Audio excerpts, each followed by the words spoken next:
다윗이 사울이 자기의 생명을 빼앗으려고 나온 것을 보았으므로 그가 광야 수풀에 있었더니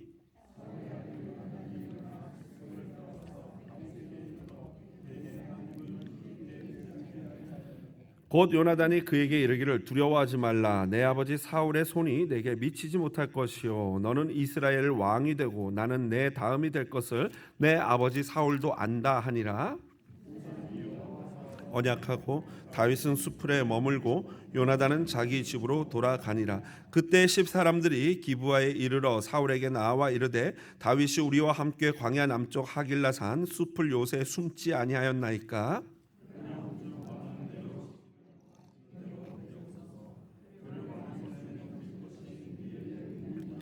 사울이 이르되 너희가 나를 긍휼히 여겼으니 여호와께 복받기를 원하노라.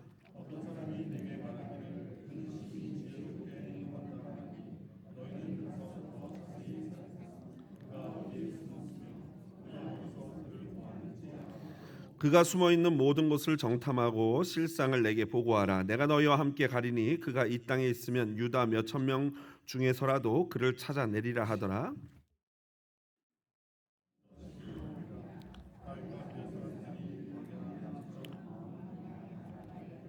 사울과 그의 사람들이 찾으러 온 것을 어떤 사람이 다윗에게 아뢰매 이에 다윗이 바위로 내려가 마온 황무지에 있더니 사울이 듣고 마온 황무지로 다윗을 따라가서는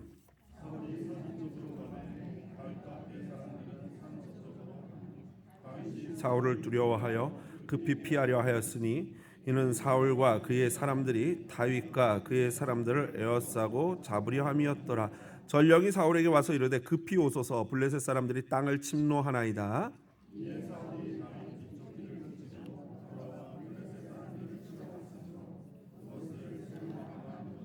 다 같이요. 다윗이 거기서 올라가서 엔게디 요새에 머무니라. 아멘. 오늘은 본문 사무엘상 23장 15절로 29절 말씀 가지고요. 하나님을 힘있게 의지하라라는 제목으로 말씀의 은혜 나누도록 하겠습니다. 제가 한국에서 사역을 할 때 동료 목사님이 자신이 경험한 재미난 이야기를 들려주었습니다.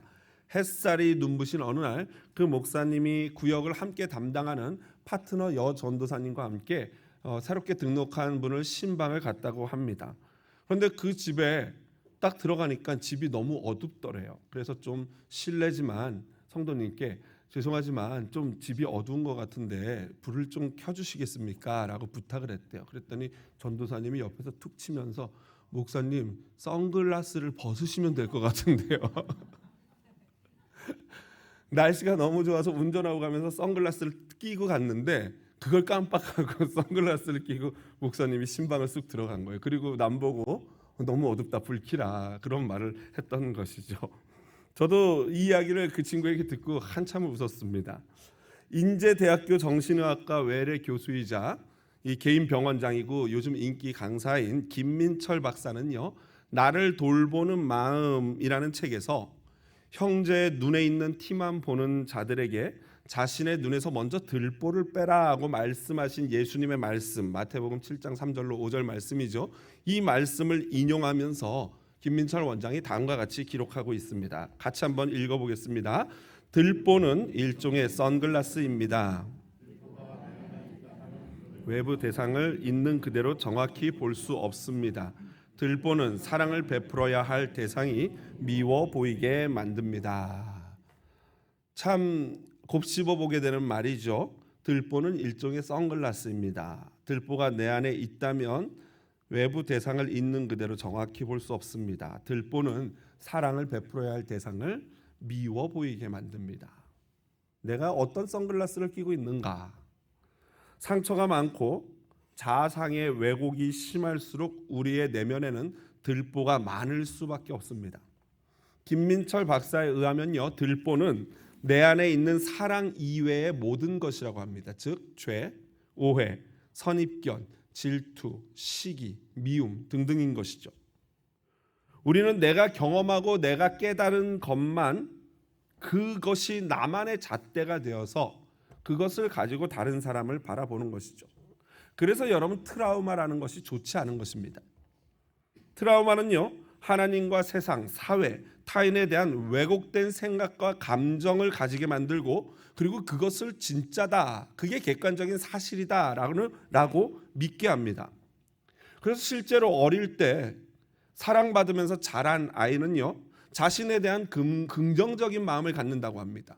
반면에 어릴 때 학대를 받으면서 자란 아이는 자신에 대한 부정적인 생각을 가지게 되는 것이죠. 이처럼 트라우마는요, 하나님의 진리가 뭡니까? 너는 사랑받을 수 있는 존재야 라는 이 진리를 트라우마가 세상의 거짓인 너를 사랑하는 사람은 아무도 없어, 너는 사랑받을 수 없어 라는 거짓을 믿게 만드는 것, 이것이 바로 트라우마다라는 것입니다. 한마디로 트라우마는 사랑과 진리의 부재한 경험인 것이죠. 사랑과 진리를 경험하지 못하니까 잘못된 왜곡된 생각이 나의 어떤 굳어진 그런 자각, 생각으로 자리를 잡게 되는 것입니다. 미국 대학 축구의 전설적인 감독이자 훌륭한 크리스천인 루 홀츠 감독을 여러분 알고 계십니까? 이 루 홀츠 감독은요, 전대미문의 어떤 업적을 세우신 분이에요. 한번 찾아보시면 금방 알 수 있을 것입니다. 올해 3월 향년 89세로 하나님의 부르심을 받았는데요. 그분이 어느 대학인지 무슨 졸업식에서 연설을 했던 영상으로 제가 알고 있어요. 어제도 제가 좀 한번 다시 찾아봤는데요. 별로 그렇게 길지 않으니까요. 여러분 추천합니다. 그냥 말 한마디 한마디마다 사람들이 울고 웃는 그런 명연설입니다. 그런데 그 연설에서 이 루 홀츠 감독이요, 이런 재미난 이야기를 했어요. 여러분, 다른 사람들한테 당신의 문제, 어려움을 말하지 마십시오. 여러분 그거 아세요? 90%는 당신의 이야기에 관심도 없을 것입니다. 그리고 나머지 10%는 당신의 이야기를 듣고 기뻐할 것입니다 라고 얘기했어요. 사람들이 이 90%는 당신의 이야기에 관심이 없다 할 때 이미 웃었어요. 그런데 반전이죠. 나머지 10%는 오히려 더 좋아할 것이다 라는 이 이야기를 들으면서 사람들이 박장대소를 합니다. 풍자와 해악이 가득한 연설이죠. 이분이 세상을 부정적으로 본다고 이 글을 읽으면서 이해하시면 안 됩니다. 풍자와 해악이에요. 그러면서도 하나님 없는 사람들, 하나님 없는 세상이 어떤지를 정확하게 분석한 날카로운 분석이죠. 하지만 성경이 말하는 것은 우리 보고 이렇게 살라고 가르치지 않죠. 성경은 뭐라고 말합니까? 지혜자는 다음과 같이 말합니다. 잠언 17장 17절, 외우기도 쉽죠. 17장 17절, 친구는 사랑이 끊어지지 아니하고 형제는 위급한 때를 위하여 낳느니라. 외우기 또 쉬워요. 27장 17절, 쉽죠? 철이 철을 날카롭게 하는 것 같이 사람이 그의 친구의 얼굴을 빛나게 하느니라. 아멘. 진정한 친구, 진정한 공동체는 서로에게 이처럼 진정한 위로자가 되어야 하고 조력자가 되어야 한다라는 것입니다. 하지만 그것이 여러분 그렇게 말처럼 쉽습니까? 쉽지가 않습니다. 그렇기 때문에 하나님이 그렇게 해야 한다라고 강력하게 저와 여러분에게 명령하시는 것이죠. 다윗은요, 오늘 본문을 보면 정보원을 통해서 사울이 자신을 잡으러 출동했다는 소식을 듣게 됩니다. 그리고 또다시 피합니다. 이번에는 십광야라고 하는 숲으로 도망갔습니다. 이 한국어 어감이 십이라는 게 좀 불편하지 않습니까? 그래서 이 원어를 그대로 발음하면은 그것이 더 좋은 것 같아요. 번역도 그렇게 했으면 좋을 것 같은데 집광야입니다. 집광야. 그리고 한국어로 숲풀로 번역된 단어가 히브리어가 호레쉬인데요.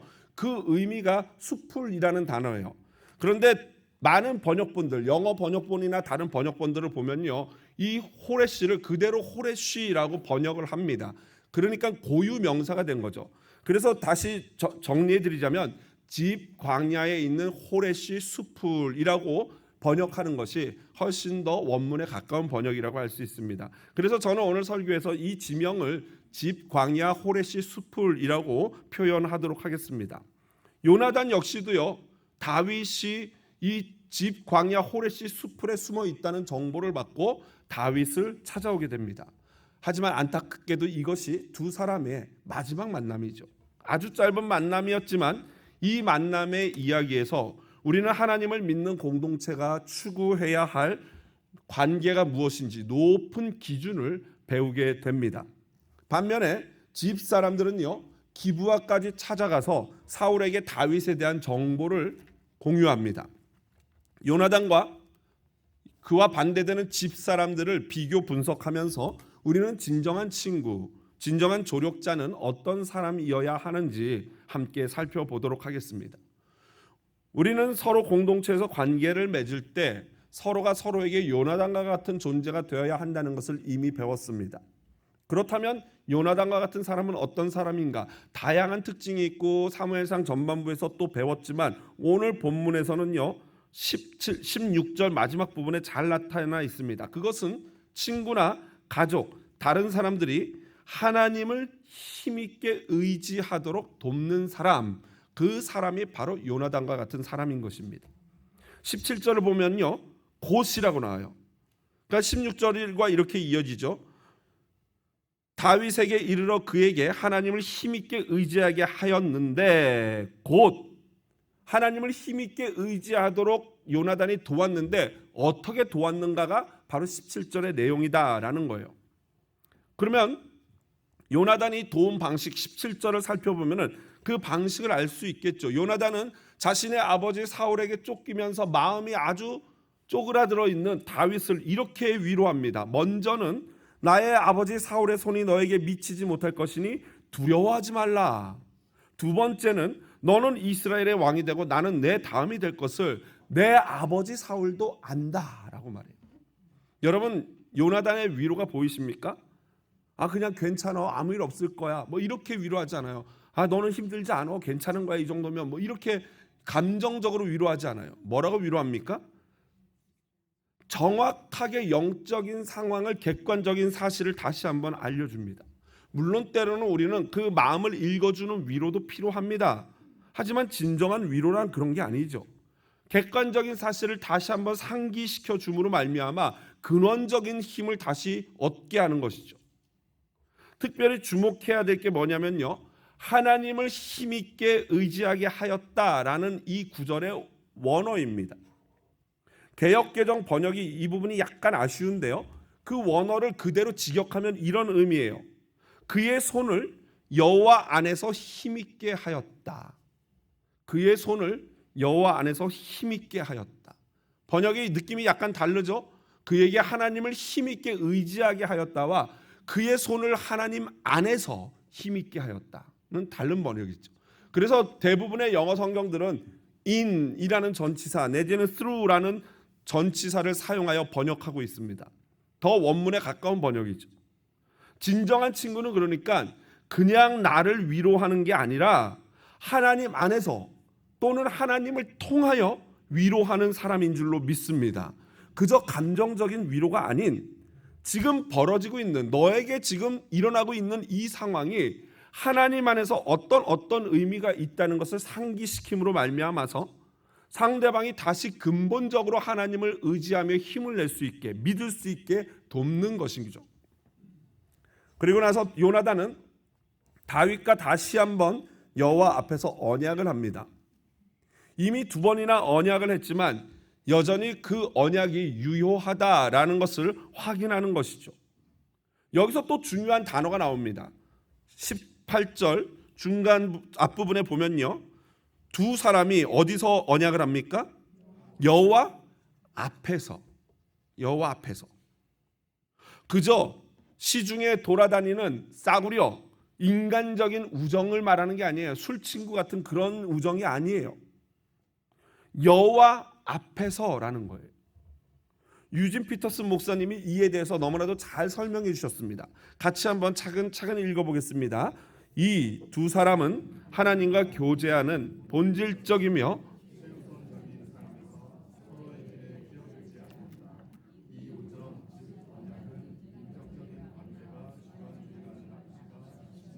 늪으로 빨려 들어가 파괴되는 것을 막아주는 진귀한 헌신이다.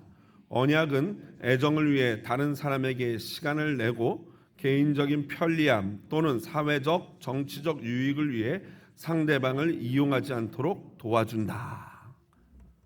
한마디로 여호와 앞에서의 약속과 관계, 교제는요, 하나님이 기준이 되는 것을 말합니다. 하나님이 기준이 되기 때문에 자기가 기준이 되는 이기적인 주관적인 관계에 빠지는 오류를 범하지 않도록 해준다는 거예요. 그래서 여호와 앞에서 맺는 언약의 관계가 중요한 거죠. 요즘 현대인들은 다 자기가 왕이고 자기가 기준이에요. 그래서 내 기준에 미치지 못하면 바로 이기적인 주관주의죠. 이기적 주관주의에 만족스럽지 못하면 나쁜 사람인 거죠, 상대방이. 그런 오류에서 벗어나게 해주는 게 바로 여호와 앞에서의 친교요 교제다라는 것입니다. 이런 관계를 맺을 때 상호간에 문제가 발생하지 않는 것입니다. 교회에서 왜 그렇게 많은 문제들이 발생합니까? 그 기준이 누구예요? 나예요.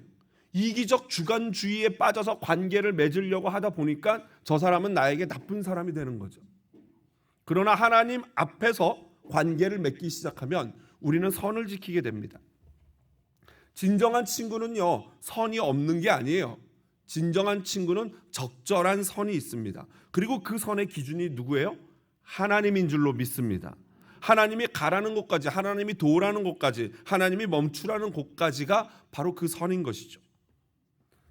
우리가 몇 주 뒤에 살펴볼 25장에 나오는 나발의 아내 아비가일도 바로 그러한 자입니다. 요나단과 같은 위로자인 것이죠. 여러분, 나발이 어떤 사람입니까? 다윗이 내가 너희 목동들을 지켜줬으니까 우리에게 좀 먹을 것을 달라라고 아주 정중하게 부탁을 했어요. 그랬더니 나발이 뭐라고 합니까? 이새의 아들이 누구냐? 다윗이 뭐 이스라엘의 왕이냐? 이러면서 주기 싫으면 그냥 어떻게 하면 돼요? 그냥 죄송합니다 이러면 되는데 비아냥거리면서 다윗의 마음을 후벼 팠어요. 그런데 지금 다윗이 어떤 상태예요? 안 그래도 쫄아져 있고 누군가 터트려야 되는데 그렇게 하니까 다윗도 그만 못 참고 분노가 폭발하면서 내 이 녀석을 죽이겠다 하고 죽이러 달려가는 길이었어요. 그때 누가 나옵니까? 나발의 아내 아비가일이 딱 다윗을 막아서죠. 그리고 다윗에게 뭐라고 말해요? 막 이러면서 이러지 않았어요. 다윗에게 객관적인 사실을 말합니다. 당신은 이미 하나님이 기름 부어 세운 왕이십니다. 그런데 이깟 불량배 하나 때문에 살인을 저지르면 당신이 왕이 됐을 때 어떠시겠습니까? 라고 객관적인 사실을 정확하게 팩트로 폭행하는 거죠. 요즘 말로 팩폭이라 그러죠. 팩트를 말합니다. 그리고 하나님이 당신을 왕으로 세우실 것입니다 라는 영적인 사실도 말하죠. 다윗이 그냥 뿅 갔어요. 그 다음 이야기는 나중에 25장 때 다시 하도록 하고요. 덕분에 다윗이 살인자 될 뻔하다가 살인자가 되는 범죄를 막았죠. 이게 바로 진정한 조력자요, 진정한 위로자인 것입니다. 진짜 돕는 자가 해야 될 게 이런 일이죠. 우리는 서로에게 이런 존재요, 이런 친구가 되어야 하는 것입니다. 이것이 바로 철을 날카롭게 한다는 솔로몬의 말의 의미였던 것입니다. 진정한 공동체에서 관계는요, 하나님 안에서 또는 하나님을 통하여 그리고 하나님 앞에서의 정신으로 교제를 해야 하는 것입니다. 여러분, 교회에서 벌어지는 일체 행동에 이 원칙이 있어야 해요. 봉사를 하든 헌신을 하든 친교를 하든 교제를 하든 지금 나는 누구 앞에 서 있다는 의식이 있어야 돼요? 하나님 앞에 있다라는 그 의식을 가지고 있어야 하는 것입니다. 여러분, 교회 친구들끼리 만나서 어떤 대화를 나누십니까? 여러분, 이것을 소위 신전의식이라고 합니다. 한자로는요. 그리고 라틴어로는요, 코람 데오라고 하는데 코람이 무엇 앞에, 그리고 데오가 하나님, 데오스라는 하나님인 뜻이에요. 하나님 앞에서라는 똑같은 의미죠. 지금 내 행동을 하나님이 보고 계신다라는 의식이에요. 지금 나의 말을 하나님이 듣고 계신다라는 의식이죠. 그리고 지금 내 마음을 하나님이 온전히 읽고 계신다라는 의식인 것입니다.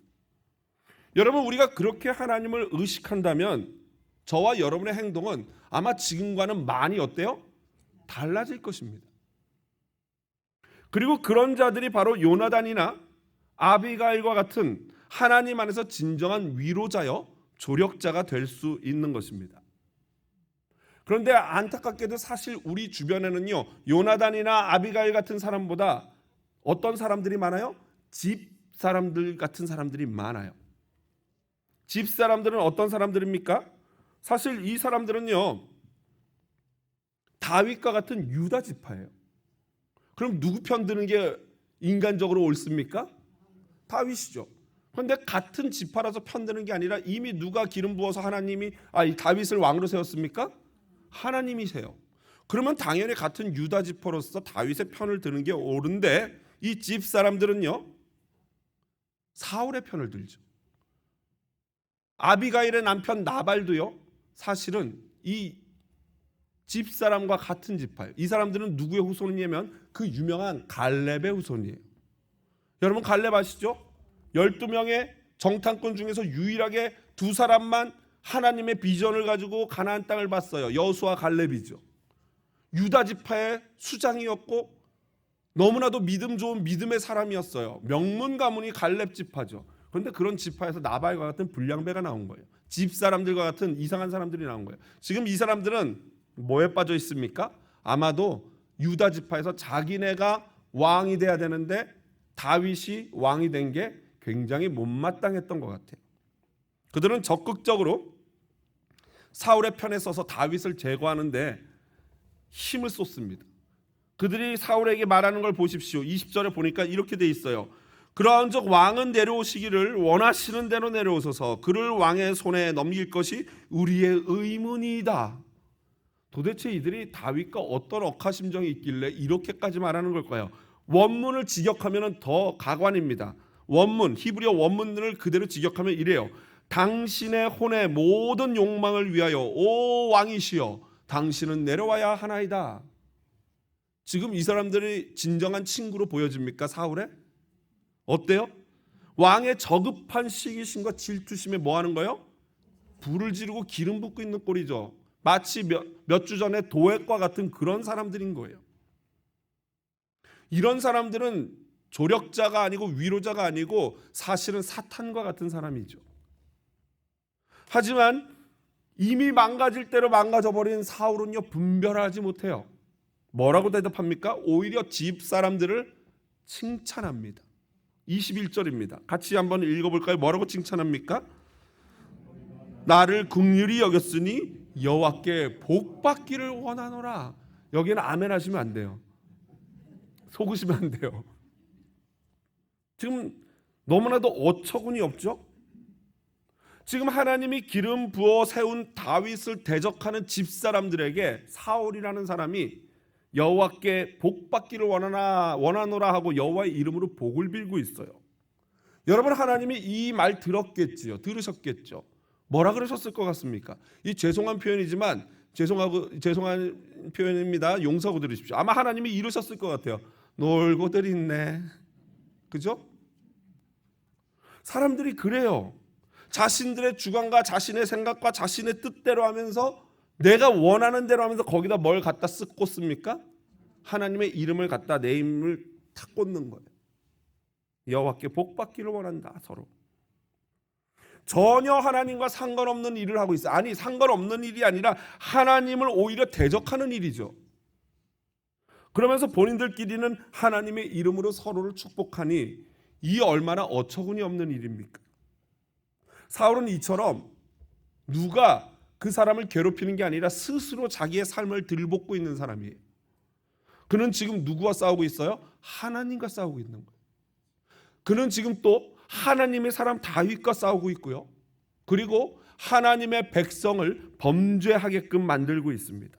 그는 결코 이길 수 없는 아주 어리석은 싸움을 하고 있는 것입니다. 한편 같은 유다 지파 사람들에게 배신당한 다윗의 심정이 여러분 어땠을 것 같습니까? 오늘 본문에 사무엘서 저자가 기록하고 있지 않아요. 하지만 다윗은 자기의 심정을 고스란히 시로 표현합니다. 시편 53편 한번 펴보십시오. 시편을 보면요, 제 성경에는 초록색으로 표시가 되어 있습니다. 시편들 보면은 위에 글들이 몇 가지 이렇게 써 있는데 그걸 뭐라 그러냐면 표제어라고 신학적으로 표현해요. 표제어. 다시 말하면 제목입니다. 앞부분에는 이게 시편이 음악이기 때문에 이런 말이 있어요. 다윗의 맞쓰길, 인도자를 따라 현악에 맞춘 노래. 오늘날 악보로 치자면 뭐 조금 빠르게, 안단테, 아다지오 뭐 이런 음악 기호예요. 그 다음에 제목이 나오는데 뭐예요? 같이 읽어봅니다. 10사람이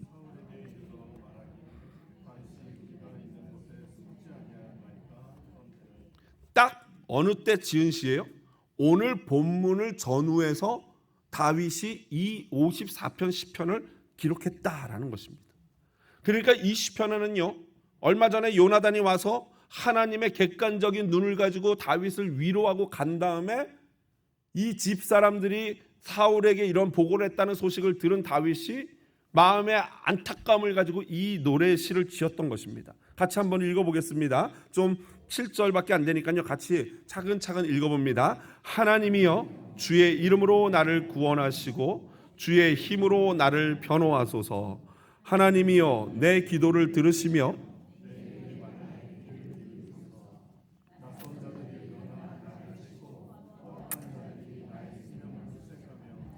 하나님을 자기 앞에 두지 아니하였음이니이다. 하나님은 나를 돕는 이시며 주께서는 내 생명을 붙들어 주신 이시니이다. 주께서는 내 원수에게 악으로 갚으시리니 주의 성실하심으로 그들을 멸하소서. 내가 낙헌제로 주께 제사하리이다. 여호와여 주의 이름에 감사하오리니 주의 이름이 선하심이니이다. 참으로 주께서는 내 원수가 보응받는 것을 내 눈이 똑똑히 보게 하셨나이다. 아멘. 만일 요나단의 좀 전에 위로가 없었다면 다윗이 매우 낙심할 수 있는 상황입니다. 하지만 이미 하나님 안에서, 이미 하나님 앞에서 힘을 얻은 다윗은 위와 같이 노래하고 기도할 수 있었던 것입니다. 내용을 간단히 살펴보면 1절부터 3절은요, 자신의 어려운 상황을 하나님께 가감없이 아뢰는 기도예요. 탄식이에요. 여러분, 기도는 그런 겁니다. 하나님께 진실하게 내 어려움을 하소연하는 거죠. 그 다음 4절에 보면 아무리 그 어렵고 힘든 상황이지만 현실은 4절에 다윗은 그 나에게 하나님이 어떤 분인지를, 나의 믿음을 고백하죠. 하나님은 어떤 분이에요? 나를 돕는 이시며 주께서는 내 생명을 붙들어 주시는 분입니다 라고 믿음을 고백해요. 그리고 나서는 그 하나님께 간구합니다. 뭘 간구합니까? 원수에게 악을 갚아주시고 성실하심으로 그들을 멸해 주십시오. 그러면서 6절에 보면 다윗은 이런 힘들고 어려운 쫓기는 상황에서도 뭐 하는 사람이었어요? 예배하는 사람이었던 거죠. 낙헌제, 감사의 제사를 주님께 드리는 거예요. 지금 뭐 제사가 문제예요. 도망다니기 바빠서 생명 이거 보호하는 게 바쁜데, 그럼에도 불구하고 다윗은 예배의 사람이었어요. 그리고 마지막 7절에 보면요, 다윗이 뭐라고 기도합니까? 내 눈이, 원수가 보응받는 것을 내 눈이 어떻게 해요? 똑똑히 보게 뭐예요? 하셨나이다. 이상하죠? 보게 하실 줄로 믿습니다가 맞을 것 같은데 뭐라고 기도해요? 똑똑히 보게 하셨습니다. 완전 과거 완료형으로 얘기하죠. 이미 본 것처럼 얘기해요. 여러분, 이것이 믿음인 줄로 믿습니다. 믿음은 바라는 것들의 뭐예요? 실상이에요. 보지 못하는 게 뭐예요? 증거예요. 다윗이 바로 그런 노래를 하고 기도를 하고 있는 것입니다. 다윗이 이렇게 노래할 수 있었던 이유는 조금 전에 누가 와서 힘을 줬어요? 요나단이. 그런 점에서 시편 54편의 저자는 다윗 플러스 누구예요? 요나단인 거죠. 우리가 서로 그런 관계가 되어야 하는 것입니다. 그저 유치하게 우쭈쭈쭈하는 위로와 격려가 아니라 정말 하나님 안에서, 하나님을 통하여 하나님 앞에서 서로를 세워주는 그런 관계가 되기를 원합니다. 그렇게 할 때 우리 공동체는요, 어떤 어려운 상황에서도 절망하지 않고 다시 힘을 내서 기도하고 예배하는 놀라운 시편 54편의 역사가 일어나게 될 줄로 믿습니다. 한편 집사람들의 이 고급 정보는 효력을 발휘했어요. 다윗과 사울의 군대가요, 이제는 골짜기 하나를 사이에 두고 산 정상에서 마주보는 정도가 됐어요. 그리고 이제 사울의 많은 병력이 사방으로 다윗이 있는 골짜기를 포위해서 올라가면서 이제는 빠져나갈 구멍이 없는 긴급한 위기 상황이에요. 얼마나 이것이 위기였는지 다윗이 두려웠다라고 기록되어 있습니다. 여러분, 다윗이 이 위기를 어떻게 극복할 수 있겠습니까? 방법은 딱 하나예요. 누가 도우셔야 됩니까? 하나님이 도우셔야 되죠. 하나님이 바로 도우십니다. 갑자기 블레셋 사람들이 이스라엘 지역을 침략했고 전령이 그 소식을 알리자 사울은 어쩔 수 없이 다윗을 코앞에 두고 블레셋과 전투하러 물러갈 수밖에 없었던 것입니다. 그래서 다윗은 이후에 그곳을 셀라 하마느곳이라고 부릅니다. 셀라 하마느곳. 그 의미는 미끄러운 바위 또는 분리의 바위예요. 다윗의 군대와 사울의 군대가 분리되었기 때문에 그렇게 이름을 지었는지, 아니면 거의 미끄러져서 넘어질 뻔했다 그래서 그렇게 이름을 지었는지는 모르겠지만, 어쨌든 그곳은 셀라 하마느곳이라고 불리게 되었습니다. 분명한 것은 뭡니까? 저와 여러분이 어쩌지 못하는 진퇴양난의 상황에서는 오직 하나님만이 우리를 도울 수 있는 분인 줄로 믿습니다. 그래서 우리는 하나님만 힘있게 의지해야 하는 것입니다.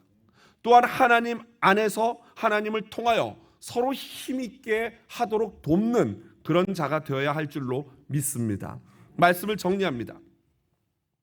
우리는 서로가 하나님을 힘있게 의지하도록 돕는 친구가 되어야 합니다. 그렇다면 어떻게 해야 그런 친구가 될 수 있을까요? 다윗의 시편 54편 1절을 다시 한번 살펴보겠습니다. 이렇게 되어 있습니다. 하나님이여 주의 이름으로 나를 구원하시고 주의 힘으로 나를 변호하소서. 제가 주목하는 것은요, 나를 변호하소서라는 부분이에요. 무슨 의미입니까? 나의 억울함에 대해서 내 변호사가 되어 주십시오라는 그런 간구예요. 여러분, 신약에서 보혜사가 누구셔요? 그렇죠. 예수님이 첫 번째 보혜사고 성령님이 두 번째 보혜사예요. 이 보혜사에 해당하는 헬라어가 바로 파라클레토스입니다. 파라는 무엇 옆에, 클레토스는 서 있는 사람이라는 뜻이에요. 그러니까 보혜사는 다른 분이 아니라 이 법정에서 내가 미련하고 어리석어서 어떻게 변호할지 모르는 나를 위해서 대신 내 옆에 서서 나를 위해서 변호해 주시는 분이 바로 보혜사인 줄로 믿습니다. 그게 성령님이고 그게 예수님이에요. 이 파라클레토스는 대언자, 변호사, 위로자, 상담자 등등으로 번역돼요. 내 옆에서 나를 돕는 분, 조력자죠. 그렇습니다. 내가 누군가에게 요나단과 같은 그런 보혜사, 돕는 자가 되기 위해서는 먼저 내가 그 진정으로 나를 돕는 그 보혜사의 은혜를 입어야 한다는 것입니다. 내 옆에 계시는 보혜사이신 예수님과 성령님의 은혜로 먼저 내가 하나님을 힘있게 의지하는 바로 그 사람이 되어야 하는 것이죠. 그렇게 먼저 내가 하나님을 힘있게 의지하는 사람이 되고 나서야, 요나단처럼, 그리고 나서야 하나님 안에서 하나님을 통하여, 그리고 하나님 앞에서 다른 사람들도 손을 힘있게 하나님을 붙잡도록 도울 수 있는 바로 그 사람이 될 수 있다는 것입니다. 우리는 서로가 서로에게 그런 존재가 되기를 원합니다. 아멘. 하지만 저와 여러분의 힘과 노력으로는 안 됩니다. 우리의 본성은 뭐예요? 아까 루홀츠가 말한 것처럼 90%는 다른 사람의 어려움에 별로 관심이 없어요. I don't care예요. 그리고 나머지 10%는 오히려 그 소식을 들으면 아유 힘들겠다 하면서 뒤돌면서 어떻게 해요? 씩 웃어요. 기뻐요. 이게 우리의 본성이에요. 하지만 진정으로 나의 연약함을 도우시고 괴로워하시는 이 성령의 충만함을 경험한 자는요, 우리도 예수님처럼 남의 아픔이 나의 아픔이 되어 그를 도울 수 있는 그런 진정한 조력자가 될 수 있는 줄로 믿습니다. 그래서 먼저 예수를 우리가 경험해야 하는 것입니다. 그리고 그 사랑으로 다른 사람을 사랑합시다. 이 방법밖에는 없습니다. 내가 고쳐지고 내가 섬기는 공동체가 변할 수 있는, 우리 가정이 변할 수 있는 길은 이 길밖에는 없어요. 하나님을 힘있게 의지하는 사람, 그리고 하나님 안에서 그의 손을 힘있게 해주는 바로 그 사람이 되시기를 주님의 이름으로 축복드립니다.